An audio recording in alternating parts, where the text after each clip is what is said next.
திமுகவுக்கும் கம்யூனிஸ்ட் கட்சிகளுக்கும் இடையே பெரிய பனிப்போர் நடந்துக்கிட்டே இருக்கு தொடர்ந்து.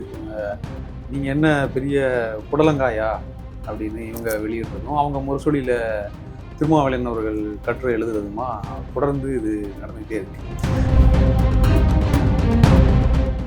நீங்கள் யாரை ஆதரிக்கிறியோ அவரை பற்றி நான் என்ன சொன்னேன்? பாசிசம் பெற்றெடுத்த குழந்தை, வளர்த்த குழந்தை, தத்தெடுத்த குழந்தை, என்னென்னவோ சொன்னீங்க விஜயை பற்றி. அப்படியே மாறிட்டீங்க. வைகோ அவர்கள்னு சொல்லும்போது, நான் நேற்று கூட ஒரு இன்டர்வியூவில் நாங்கள் தன்மானத்தை இழந்து தான் அங்கே இருந்தோம் அப்படிங்கிற அளவுக்கு பேசுகிறாங்க. எல்லா இடத்துலையும் இவிஎம்லேருந்து ஆரம்பித்து கள்ளக்குறிச்சி அந்த பெண் குழந்தை உழுந்து செத்து போச்சு, தற்கொலை பண்ணிக்கிட்டு, அது வரைக்கும் அந்த இஷ்யூல எல்லாம் யாரும் முதன்மையாக நின்னது? லட்சுமி திரும்ப தானே நின்னாரு. இன்னைக்கு பெரிய முரண். சும்மா இருக்கிற நேரத்துலலாம் நல்ல அரசியல், இஷ்யூ பேஸ்டு பாலிடிக்ஸை நல்லா பண்ணுவார். அதுக்காக நடப்பார், அதுக்காக உழைப்பார், அதுக்காக கேஸ் போடுவார், வாதிடுவார், கூட்டம் போடுவார், எல்லாம் பண்ணுவார். தேர்தல் வந்துச்சுன்னா அதுக்கு உள்டாவாக நேரடியாக முடிவு எடுப்பார். ராசா கூட வெக்கங்கட்ட 2 பேர் அரசாங்கத்தை நடத்துறாங்க அப்படின்னு சொல்றீங்க. ஸோ அதுக்கு தான் அவர் சண்முகம் யார் வெக்கம் கட்டுவாங்க, நீங்க என்ன சிபிஎம் சிபிஐலையும் அப்புறம் விசிகாலையும் திமுக சார்ந்த சிபிஐ, திமுக சார்ந்த விசிக ஆட்கள் உள்ள இருக்காங்க, அதனாலேயே கட்சி நிறைய திமுக சார்பா அது விழுங்கப்படுது திமுகவனால அப்படின்னு. இதே தான் துரை வைகவும் சொல்லியிருந்தாரு. கமலஹாசன் போனாரு, பேட்டரி சனத்தை சொன்னார், ஏத்துக்கல. அவர் வல்லவது என்ன சொன்னாரு? நாங்கள் எங்களுடைய அடையாளத்தை இழந்து போட்டியிட விரும்பவில்லை, ஆனா இந்த கூட்டணிக்காக நாங்க பாடுபடுவேன் சொன்னாரா இல்லையா? அவருக்கு இருந்த மெச்சூரிட்டி உங்களுக்கு இல்லையா? திருச்சியில மக்களவை தொகுதியில துரை வைக்க சின்னத்தில் போட்டிட்டாரு, பத்திப்பட்டி சின்னத்தில் போட்டிட்டாரு. கதிரி எழுதவன தான் கொடுத்தாங்களா? அதை இல்லையே. அந்த இடத்துல துரை வைகோ நிறுத்தணும்னு சொன்னது ஸ்டாலின்.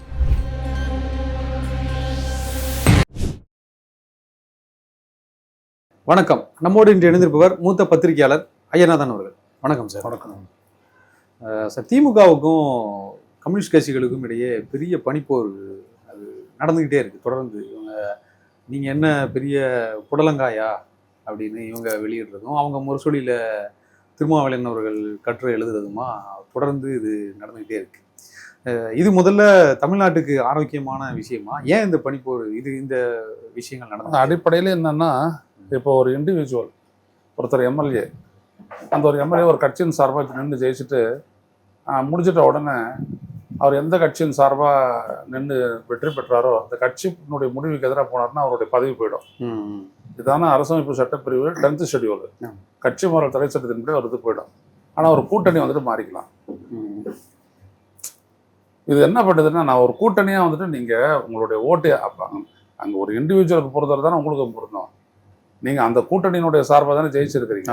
அப்புறம் நீங்கள் மாறி நாங்கள் சுதந்திர முடிவு எடுக்கிறோம், இண்டிபெண்ட் முடிவு எடுக்கிறோம் அப்படின்னா என்ன அர்த்தம்? அது அப்போ அது அயோக்கியத்தனம், சந்தர்ப்பவாதம் தானே அர்த்தம். அயோக்கியத்தனம்னு கூட சொல்ல வேணாம், சந்தர்ப்பவாதம்னு வச்சுக்கிறோம். ஏன்னா விஜய்க்கு போதுமான அளவுக்கு பெரும்பான்மை இல்லை தாவேகாக்கு.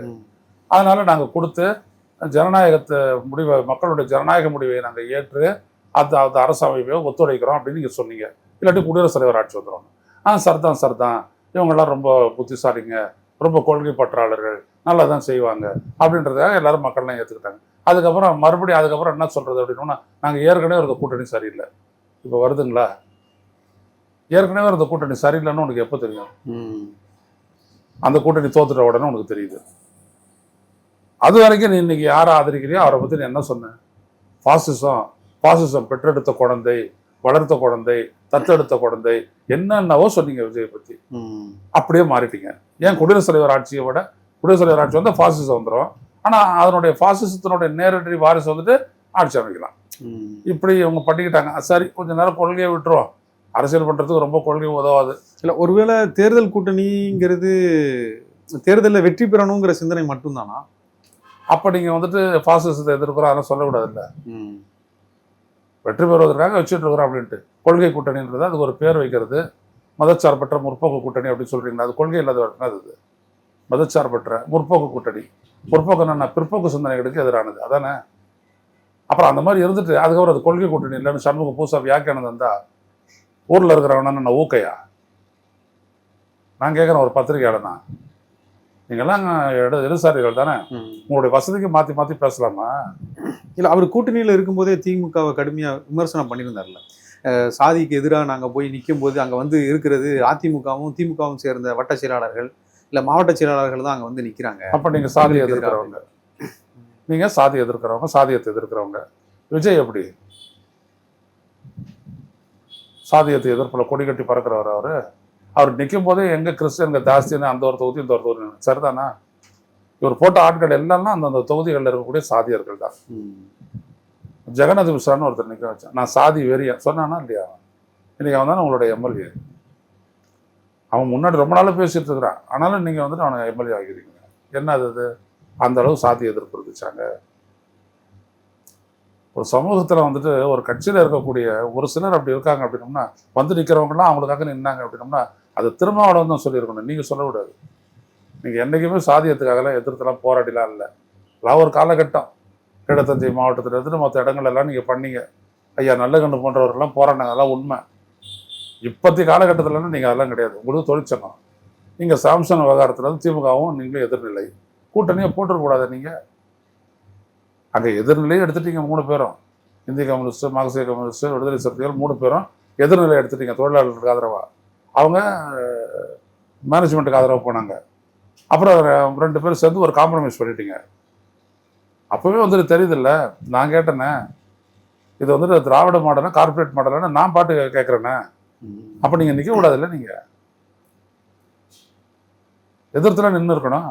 அப்புறம் நின்று நெகோசியேட் பண்ணி குறைச்சி சீட்டு கொடுத்தாலும் பரவாயில்ல, கொள்கை ஜெயிக்கணும், ஸ்டாலின் ஜெயிக்கணும் அப்படின்னு பக்கமாக தீக்கதில் கட்டுரை எழுதிட்டு அப்புறம் ஜெயிச்சிட்ட உடனே அப்புறம் நீங்கள் மாறுறீங்க. மாறிட்டு அதோட இருக்க வேண்டியது தானே. அதுக்கப்புறம் உங்களை நியாயப்படுத்துறீங்க. இதுதான் இங்கே பிரச்சனையாச்சு. இந்த கொள்கை பிடிப்பு உள்ளவங்களாம் காட்டிக்கிறாங்களே, அவங்க அடிக்கடி அவனை நியாயப்படுத்திக்க வேண்டியது இருக்கும். சொல்ல வேண்டியதுதான், புனிதப்படுத்துவாங்க. அது அந்த வேலை எதுக்கு செய்யறீங்க? அதனால வந்து பிரச்சனை தான். உடனே அவங்க பிடிச்சி அடி அடிக்கிறாங்க, வேற ஒன்றும் இல்லை. இல்லை, அந்த இப்போ நீங்க சிபிஎம் பார்ட்டி இல்லை விசிகா அப்படின்னு நம்ம எடுக்காம அங்கே இருந்த எல்லாருமே அப்படித்தானே சொன்னாங்க. எலெக்ஷன் அந்த சீட்டு ஒதுக்கும் போது கூட வெளியில் வந்த வேல்முருகன் அவர்களும் அந்த பணையார்த்தனம் திமுகவில் இருக்கு அப்படின்னு அவர் சொன்னார். அதான் நேற்று வரைக்கும் அங்கேயே நின்றுட்டு இருக்காரு வேல்முருகன், மறுநாள் பணையார்த்தனம் தெரியுது. ஆமா, சட்டமன்றத்தில் பாராட்டி பேசும்போதெல்லாம் பணையார்த்தனம் இல்லை. நீங்கள் உங்களுக்கு தெரிஞ்சது மக்களுக்கும் தெரியுன்றதை நீங்கள் புரிஞ்சுக்கணும். பணையார்த்தனமா இல்லையா அப்படின்றத நீங்கள் 10.5 பணையார்த்தனமா இல்லாத நீங்கள் எப்படி முடிவெடுத்தீங்க? 10.5 இடஒதுக்கீடு உச்சநீதிமன்றத்தில் அடிபட்டுச்சு. ஏன்னா நீங்கள் எல்லாம் வன்னியர் சார்பாக பேசுனாலும் பணையார்த்தனம் தான் பண்ணீங்க. நீங்கள் இந்த சமூகம் வித் ரிலேட்டட் டு எம்பிசியில் இருக்கக்கூடிய மற்ற சமூகங்களை விட எந்த இடத்துல பின்தங்கி இருக்கிறத நிரூபிக்காதே 10.5 கொடு 10.5 கொடு அப்படி கேட்டு வாங்கிட்டு போனீங்க. அடிபட்டுச்சா இல்லையா? அது ராமதாஸ் மட்டும் இல்லை, ராமதாஸ் மட்டும் இல்லை, ராமதாஸ் வேல்முருகன் வரைக்கும் எல்லாரும் ஒரே மாதிரி தான் பேசுனீங்க நீங்கள். பட் நாங்கள் அரவணைச்சிக்கிட்டு போகிறோம், அது வேற கதை. அப்புறம் அதுக்கு தான் இங்கேயும் நடக்குது. உங்களுடைய வசதிக்கு நீங்கள் வந்துட்டு மாற்றிக்கிறீங்க, அது மக்களால் நிராகரிக்கப்படுது, அவ்வளோதான். இல்லை, வைகோ அவர்கள்னு சொல்லும் போது நான் நேற்று கூட ஒரு இன்டர்வியூவில் நாங்கள் வந்து தன்மானத்தை இழந்து தான் அங்கே இருந்தோம் அப்படிங்கிற அளவுக்கு பேசுகிறாங்க. ஆனால் அவர் தொடர்ந்து விசிகாவையும் போகிற போக்கில் விமர்சனம் பண்ணிட்டு போகிறாரு. கிளைகள் இல்லை, எந்த கட்டமைப்பும் இல்லை, அவங்களுக்கே 8 சீட்டு கொடுக்குறாங்க அப்படின்னு அதையும் பேசிட்டு போகிறார். அப்புறம் நாங்கள் திமுக கூட்டணியில் இருக்கோம் அப்படின்னு திருமாவளவன் சொல்கிறாரு. ஆனால் நான் வந்து இங்கே அமைச்சர் பதவியும் வாங்கிப்பேன், எனக்கு இது புரியவே இல்லை அப்படின்றாரு. திமுகவை மிக கடுமையாக விமர்சனம் பண்ணுறாரு. என்ன மனநிலையில் அங்கே மனநிலை ஓட்டங்கள்ல அவங்க? அவர் ஒரு குழம்பிய மனநிலையில் இருக்காரு. நான் கேட்குறேன், விடுதலை சிறுத்தைகள் வந்துட்டு தமிழ்நாட்டில் 3வது பெரிய கட்சி அப்படின்றது எல்லாருக்கும் தெரியும். அதற்கு இணையான பெரிய கட்சியாக இருந்தது பாட்டாளி மக்கள் கட்சி, அது ஸ்பிளிட் ஆயிடுச்சு. விடுதலை சிறுத்தைகள் கட்சி நிச்சயமாக உங்களை எல்லாம் விட ஒரு 20-30 மடங்கு பெரிய கட்சி. அமைப்பு இல்லையா அது? விடுதலை சிறுத்தைகள் அமைப்பு இல்லையா? விடுதலை சிறுத்தைகள் திருமாவளவன் அவர்கள் இன்னைக்கு ஒரு போராட்டத்தை அறிவிச்சார்னா நாளைக்கு 2000 பேர் வந்து நிற்பான். நீங்கள் அறிவிங்க பார்ப்போம், அறிவிச்சு நடத்துங்க பார்ப்போம். எல்லா இடத்துலையும் இவிஎம்லேருந்து ஆரம்பித்து கள்ளக்குறிச்சி அந்த பெண் குழந்தை உழுந்து செத்து போச்சு, தற்கொலை பண்ணிக்கிட்டு, அது வரைக்கும் அந்த இஷ்யூல எல்லாம் யாரும் முதன்மையாக நின்னது? எல்லாத்தையும் திரும்ப தானே நின்னாரு. நீங்கள் எங்கே வந்தீங்க அதெல்லாம் சொல்லுங்க. ஒன்றுமே கிடையாது. நீங்கள் உங்களை எப்போ சுருக்கிக்கிட்டீங்க. நீங்கள் நல்லா ஆக்டிவாக இருந்தபோது நீங்கள் பண்ண பாலிடிக்ஸும் தமிழ்நாட்டுக்கு ஆதரவானது, தமிழ்நாட்டுக்கானது இஷ்யூ பேஸ்டு நீங்கள் பண்ணீங்க. ஆனால் தேர்தல் நேரத்தில் இஷ்யூ எல்லாம் விட்டுட்டு தனியாக ஒரு அரசியல் பாதை நிர்ணயிக்கிறது தான் உங்களுடைய, அதான் வைகோனுடைய பெரிய முரண். சும்மா இருக்கிற நேரத்துலலாம் நல்ல அரசியல் இஷ்யூ பேஸ்டு பாலிடிக்ஸை நல்லா பண்ணுவார், அதுக்காக நடப்பார், அதுக்காக உழைப்பார், அதுக்காக கேஸ் போடுவார், வாதிடுவார், கூட்டம் போடுவார், எல்லாம் பண்ணுவார். தேர்தல் வந்துச்சுன்னா அதுக்கு உள்டாவாக நேரடியாக முடிவெடுப்பார். அந்த இடத்துல விட்டு கொடுத்துருவார் அவர் கொள்கையை. அவர் ஒரு கொள்கைவாதியே கிடையாது. இதுதான் உண்மை. அவர்கிட்ட எல்லாமே உண்டு. இல்ல அவங்க உண்மையிலே திமுக கூட்டணியில தன்மானத்தை இழந்து தான் இருந்தாங்க. என்ன ஏன் அப்படி சொல்றாங்க? யார் தன்மானத்தை இழந்து இருக்க சொன்னது? அரசமைப்பு ரீதியா நீங்க தேர்தல் ஆணையத்தில் பதிவு செய்யப்பட்ட ஒரு கட்சி, உங்களை யார் தன்மானத்தை இழந்து அங்க இருக்க சொன்னது? நீங்க தன்மானத்தை இழக்கிறீங்க அப்படின்னா வெற்றிக்காக இழக்கிறீங்க, அதான உண்மை. புரியுங்க. திமுக சின்னத்தில் நின்னது துரதிருஷ்டம்னு அவருடைய புள்ள கூட பேசினார், துரை வைகோ, பார்த்துருக்கீங்க. யார் நிற்க சொன்னது? விடுதலை சிறுத்தைகள் பானையில் நிற்கிறாங்க, 2 கம்யூனிஸ்ட் கட்சிகள் அவங்களுடைய சொந்த சின்னத்தில் நிற்கிறாங்க, முஸ்லீம் லீக் கூட ஏணி சின்னத்தில் நிற்குது. உங்களை யார் இதை பற்றி கேட்டால் வற்புறுத்துனாங்க அப்படின்றாங்க. விஷயம் என்னன்னா, எங்களுடைய சின்னத்தில் நீங்கள் நாங்கள் எல்லாத்தையும் பார்த்துக்குறோம் அப்படி திமுக சொன்னாங்களா? கேள்விப்பட்டது தான். நீங்கள் தனித்த சின்னத்தில் இருந்தீங்கன்னா நீங்கள் தான் எல்லாத்தையும் பார்த்துக்கணும், இவ்வளோதான். உடனே இவங்க காசு செலவு பண்ணுறது தயாராக இல்லை, விட்டுட்டாங்க. எல்லா செலவும் திமுக அவனுடைய கட்சி செலவு பண்ணுற மாதிரி எங்கள் சின்னத்தில் நிற்கிற எல்லாருக்கும் நானும் பண்ணிடுறேன்னு சொல்லிட்டு பண்ணினாங்க. இதுதான் நடந்துச்சு. ஜெயிச்சிட்ட உடனே சுயமரியாதை வருது. அதுக்கு முன்னாடி என்ன வருது? துட்டு வருது. அதுக்கு முன்னாடி என்ன வருது? பதவி ஆசை வருது. நான் உங்களை கேட்குறேன், வைகோவோ கம்யூனிஸ்டுகளோ யாராக இருந்தாலும் சரி, இப்போ பேசுகிற எல்லாமே திமுக ஜெயிச்சிருந்தா பேசுவீங்க? பேச மாட்டீங்கல்ல. அப்போ உங்களுடைய ஐடியாலஜி அப்படின்றதெல்லாம் வந்துட்டு வெற்று முடக்கம் தானே. திமுக முழுக்க சுயநலம்ன்றீங்க. சுயநலம் இல்லை, இப்படி கேவலம். நான் என்ன சொல்ல வரேன், நீங்கள் வந்துட்டு சிக்கலும் சூழலும் அரசியலை தீர்மானிக்கும் அப்படின்னு நான் சொல்கிறேன். வேணா ஒரு சிக்கலும் சூழலும் தான் அரசியல் பாதையை தீர்மானிக்கும். புரியுதுங்களா? அது எதிர்ப்பு, மாற்றம், ஆதரவு எப்படி வேணாலும் வந்துகிட்டே இருக்கும். அது கொள்கை கிடையாது. கொள்கை நமக்கான பாதை. அது இப்போ நம்மளுக்கு அதிகாரம் வருதுன்னா நம்ம எப்படி அதிகாரத்தை பயன்படுத்தணுன்றது அந்த இடத்துல தான் கொள்கை. அது மற்றபடி சிக்கலும் சூழல் தான் அரசியலை தீர்மானிக்கும். மக்கள் வந்து நினைச்சிட்டு இருக்க, நீ கொள்கையை பேசிட்டே இருந்தா நீ ஓரம் கட்டிடுவாங்க உங்களை. நீங்க மக்கள் பேசுறது தான் பேசணும், மக்கள் தேவையை தான் பேசணும், மக்களோட அபிலாஷைக்காகத்தான் நீங்க அரசியல் பண்ணணும். ஆனா ஆட்சி வந்துடணும் உங்க கொள்கை அடிப்படையில் நீ பண்ணலாம், அப்ப மக்கள் ஏத்துக்குறாங்க. ரெண்டுத்தையும் நீ செய்யணும். இல்ல விஜயை ஒருவேளை திருப்திப்படுத்துறதுக்காக திமுகவை தாக்குறாங்களோ? விஜய் ஒன்றும் யாரையும் திருப்திப்படுத்தலாம் சொல்லக்கூடிய ஆள்லாம் கிடையாதுங்க. விஜயம் கிடையாது, மற்றவங்களும் கிடையாது. அதுவும் ஜெயலலிதா படத்தை வச்சுக்கிட்டே இருக்கிறவர் தான் நான் மந்திரி வைப்பேன், பரவாயில்ல இருன்றாரு. இப்போ அண்ணன் மகேந்திரன் போயிருக்காரு, துண்டை போட்டுக்கிறீங்களா? இருங்க என் கூட, யார் வேணாலும் இருக்கலாம் அப்படின்ற ஒரு பலப்பட்ட கட்சி தான் தாவேகா. யாரு வேணாலும் இருக்கலாம், வா, ஒரு பிரச்சனையும் இல்லை. தான் யாருக்கு சீட்டு கொடுத்தாரு பார்த்துருக்கீங்கல்ல. இப்போ என்ன செய்தி ஓடிச்சு நம்ம ஆரம்பிக்கிறதுக்கு முன்னாடி, தாவேகானுடைய நிர்வாகி ஆசிட் ஊத்துறேன்னாரு, என்ன காதலிக்கலைன்னா அப்படின்னாரு அவரு. சார் தானே இவ பிடிச்சி உள்ள போட்டாங்க, கேஸ் போட்டு. அவங்களாம் இல்லையா தாவேகால? தாவேகா கட்சிக்குள்ள அவங்களாம் இருக்கலாம்னா கூட்டணி இல்லை நீங்களா இருக்க முடியாதுன்னா யார் வேணாலும் இருக்கலாம். அந்த மாதிரி விஜய் வந்துட்டு ஒரு லிபரல் பார்ட்டி. அது தமிழ்நாட்டில் வந்துட்டு அந்த மாதிரி ஒரு கட்சி வரல. இப்போ விஜய் இன்ட்ரோடியூஸ் பண்ணியிருக்காரு, அதான் லிபரல் கட்சி. அவர் ஊழலை ஒழிப்பான்னுவார், பார்த்தீங்கன்னா லாட்டரியில் அந்த பணத்தை பயன்படுத்திடுவார். பாஜக எதிர்ப்பு இயக்கணுவார், RSS வந்தவனுக்கு வந்துட்டு மந்திரி பதவி கொடுப்பாரு. பெரியார் தான் அவன் பிராமணனை கூப்பிட்டு தான் வந்துட்டு இந்து சமய அறநிலையத்துறைக்கு மந்திரியா போடுவாரு. அவர் ஒரு மாதிரி, அவர் எல்லாமே புதுமை தான். அவருதுல அவருக்கு எதிர்ப்பு என்னது தெரியாது. அவருக்கு என்னது கொள்கைவாதிகள் தான் என்னது, அவங்களுடைய பர்த்டேக்கு அந்தந்த சிலையில் அந்த பஸ்ட் சிலை இருக்கு இல்லையா, அந்த சிலைகளுக்கு ஒரு மாலை போடுவார் சின்னதா. அந்த மாலை போட்டு பெரியார் திடலுக்கு போயிட்டு ஒரு மாலை போட்டுவாரு. அவங்கள முடிஞ்சு போச்சு. இந்த திமுகவினுடைய கூட்டணி கட்சிகள்ல இருக்கிற, அதனால அவருக்கு ஒன்றும் கொள்கை பிரச்சனை எல்லாம் ஒண்ணுமே கிடையாது. இவங்க ஆதரிக்கிறாங்க, ஆதரிக்க போறாரு, ஆதரிக்கிறது கேட்டாரு, ஆதரிக்கிறாங்க, முடிஞ்சு போச்சு, அவ்வளவுதான். ஒரே ஒரு காரணத்தை சொன்னீங்க, அது ஏற்புடையது தான். குடியரசுத் தலைவர் ஆட்சி வந்துடும், இவர் 107 இடத்துல ஜெயிச்சிட்டாரு, இவர் ஆள தகுதியானவர் தான் அப்படி நீங்க முடிவு எடுக்கிறீங்க. ஓகே, முடிஞ்சு போச்சு. அப்புறம் ஏன் திமுக சொல்றேன் நீ? திமுக எங்களை வந்து அவங்க வைத்தறிச்சல்ல எங்களை காயப்படுத்துறாங்க, இல்ல எங்களை தரக்குறைவா பேசுறாங்க, அதனால நாங்க பேசுறோம்ன்றாங்க. என்ன சொன்னாங்க தரக்குறைவா? சட்டமன்றத்தில் அதான் துரோகிகள்னு சொல்லுவாங்க இல்லையா? கூட்டணியில இருந்து ஜெயிச்சு விட்டு அந்தாண்ட போறாங்க அப்படின்னு சொல்லிட்டு சொல்லுவாங்க. அது சொல்லுவாங்க தான். ராசா கூட வெக்கங்கட்ட 2 பேர் அரசாங்கத்தை நடத்துறாங்க அப்படின்னு சொல்லியிருந்தாரு. ஸோ அதுக்கு தான் அவர் சண்முகம் வந்து யார் வெக்கம் கட்டுவாங்க, நீங்க என்ன கொள்கை புடலங்காயில இருக்கிறீங்க அப்படிங்கிற மாதிரி அவங்க பேசியிருந்தாங்க. சரி, அதை அப்படியே போயிட்டோம். அவங்களாம் அப்படியே அடிச்சுக்கிட்டோம், அப்படியே போட்டோம். நம்ம கோர் இஷ்யூஸை நம்ம பார்ப்போம். எந்த கொள்கை அடிப்படைகளில் விஜய் நீங்க வந்துட்டு ஆதரிக்கிறதுக்கு?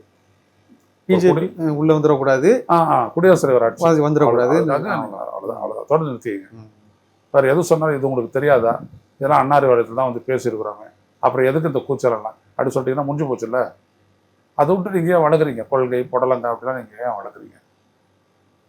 அப்போது வேற எங்கேயும் போகுது. நான் தான் பார்த்தேன் இவருடைய இதெல்லாம். அதாவது திமுகலாம் வந்துட்டு அந்த கார்பரேட் கொள்கையை கடைபிடிக்கிறான் முதலீட்டுலலாம். அதெல்லாம் பார்த்தா மக்கள் வந்துட்டு அந்த கட்சியை விரட்டிட்டாங்கண்ணா சொல்லியிருக்காரு. நான் அதுக்கு பதில் ஒரு சொல்லியிருக்கேன் ஒரு இதில் மின்னம்பலத்தில் நான் கொடுத்துருக்கேன் பேட்டி பாருங்க. அதில் இதெல்லாம் தேவை, அதெல்லாம் உண்மை. அதெல்லாம் முதலீடு உங்களுடைய மார்க்சிய கட்சியை பண்ணிச்சா இல்லையா?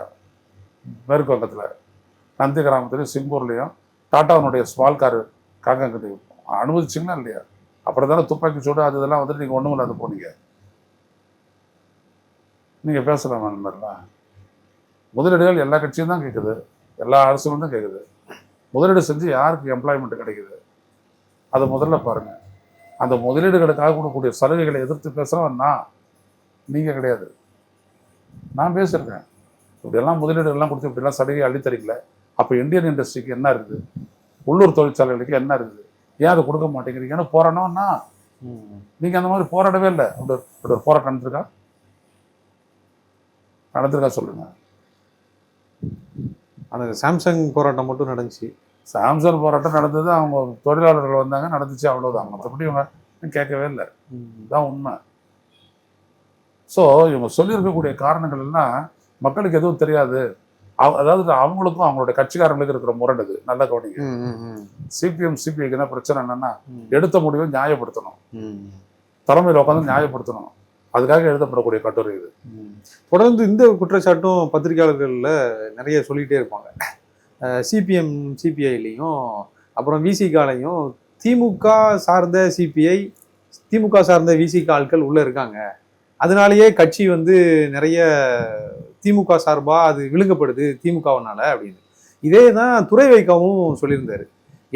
எங்களுடைய கூட்டணி கட்சிகள் எல்லாத்துலேயுமே ஸ்பை வச்சுருந்தாங்க, அவங்க எங்களை வேவு பார்த்தாங்க திமுக அப்படின்னு சொல்கிறாரு. ஸ்பை வச்சிருந்தது இப்போ தெரிஞ்சிருச்சா?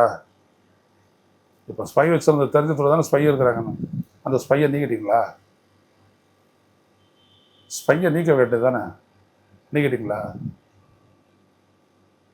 உங்கள் கட்சியில் இருக்கிறவன் இன்னொரு கட்சிக்கு ஸ்பையாக இருக்கிறான் அப்படின்னா முன்னாடி உங்களுடைய கொள்கை பலவீனம் தானே அது. சொல்லுங்கள்.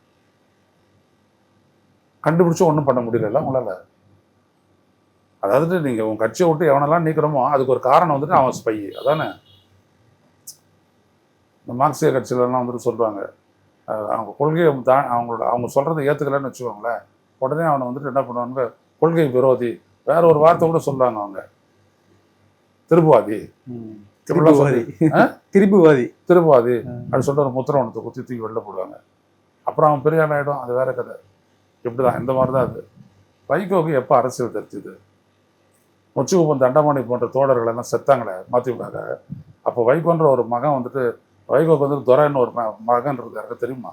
உங்களுக்கு தெரியும்? அப்புறம் நான் உங்களுக்கு தான் பாதி நரைச்சிருக்கு, எனக்கு மூச்சா நரைச்சிருக்கு, நம்மளுக்கு தெரியலையே.